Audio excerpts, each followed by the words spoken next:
Hello everyone, welcome to Interview with the Catalyst. This is a show where we unpack the leadership and success principles of this phenomenal and amazing man, Mr. Lanre Olusola. How are you doing, sir? Hey, I'm doing very well, and thank you again for today. I'm really excited about this topic, success in business. In Nigeria. In Nigeria, Yeah. I can't wait for us to get cracking.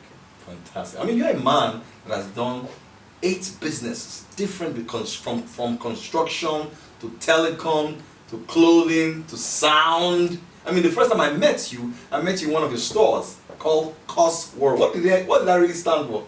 Well, it was a company that was set up by 3 partners. Okay. Then my surname used to be Kufodri. Okay. Then my partner was Ogunbajo. My third partner was Shonibare. That's KOS World. Okay. And we'd always been people that loved clothes and fashion. I remember I used to model when I was in university, and I've always been one that was interested in clothing and style and fashion. And so we had the Van Heusen franchise, Thomas Pink franchise, Church's Looks franchise, and I remember we used to manufacture corporate shirts, ties, woven silk ties. And at that point in Nigeria, the middle class was opening up. Yeah. There was the 84 banks. The telcos were just getting started, and so people needed to look the part. They needed to dress the part. And I remember also then I became an image consultant. I used to help the bankers. I used to train them in personal packaging, personal branding. And I remember the Oceanics, the lead bank of this world, the New Nigerian Bank, where we designed blazers with badges, ties, scarves, and we went to train the customer interfacing guys, the salespeople, the customer service people, in how to package themselves. Because you see, the personal brand of the staff and each member of an organization, the brand emphasis is more powerful than the logo on the card or on the car.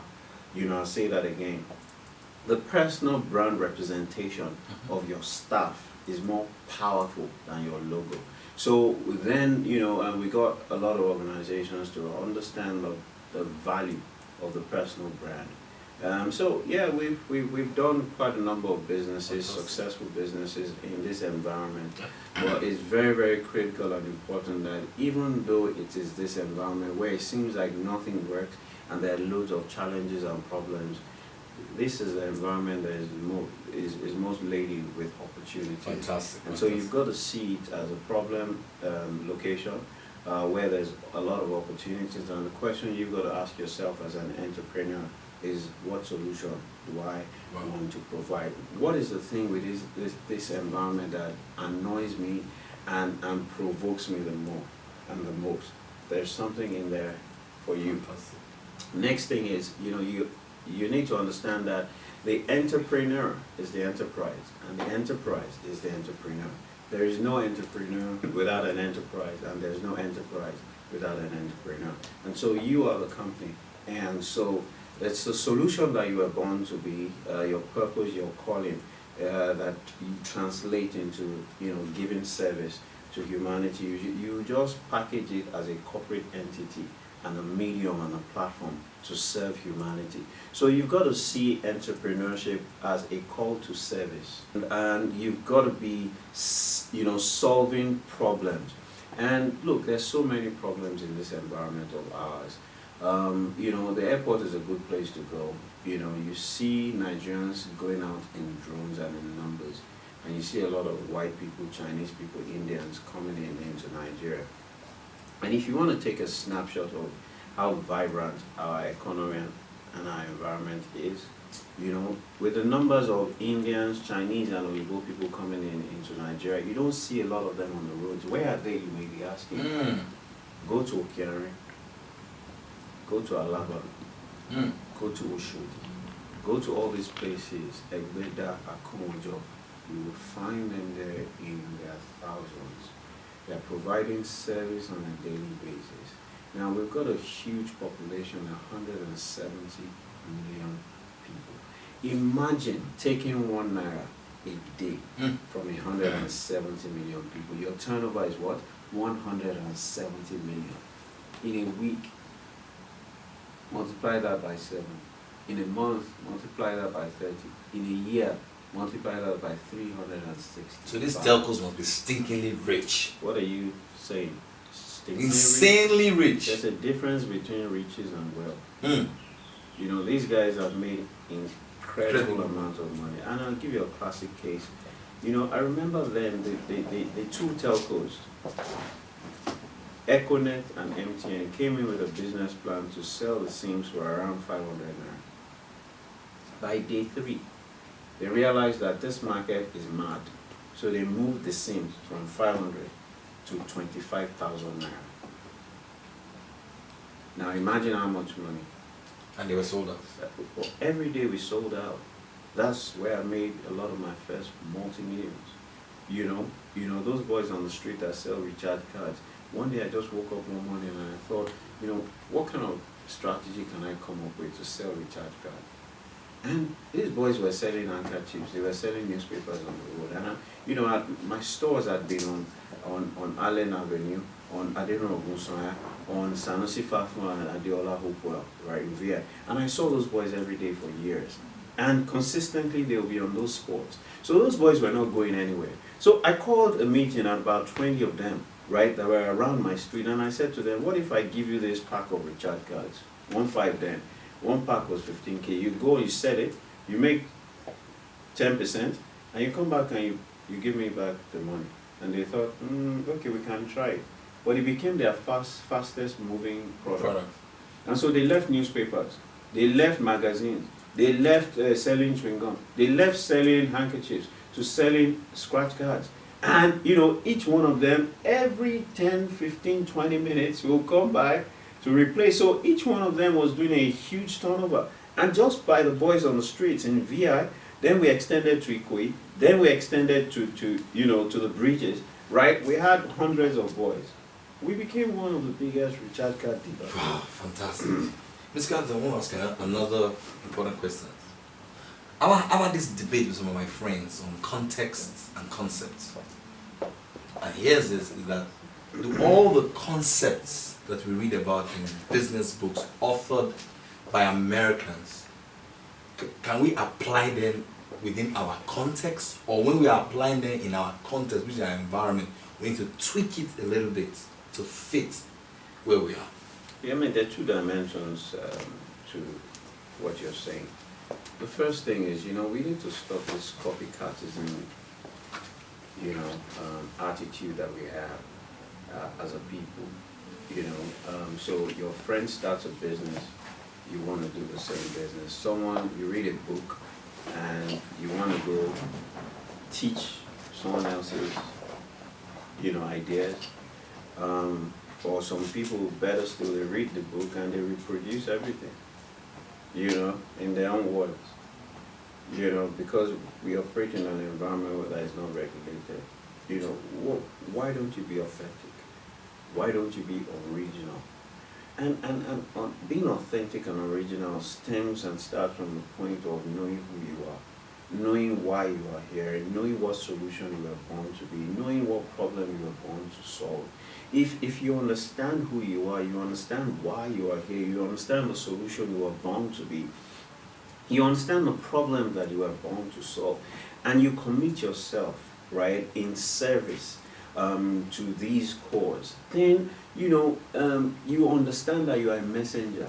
And then you understand that every messenger has his own message that is authentic and original to him. And so you begin to deploy the solution and you begin to deliver your message. And so you would have your own unique ideas. And so what you need them for, or you need their materials for, is reference.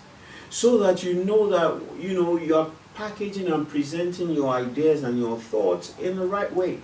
And you see, their environment is completely different from our environment. I want you to zero in on the area of when you are through with a job, how you show appreciation. We talked about it on a previous recording, but I want you to zero in. In America, you can do a job and walk away.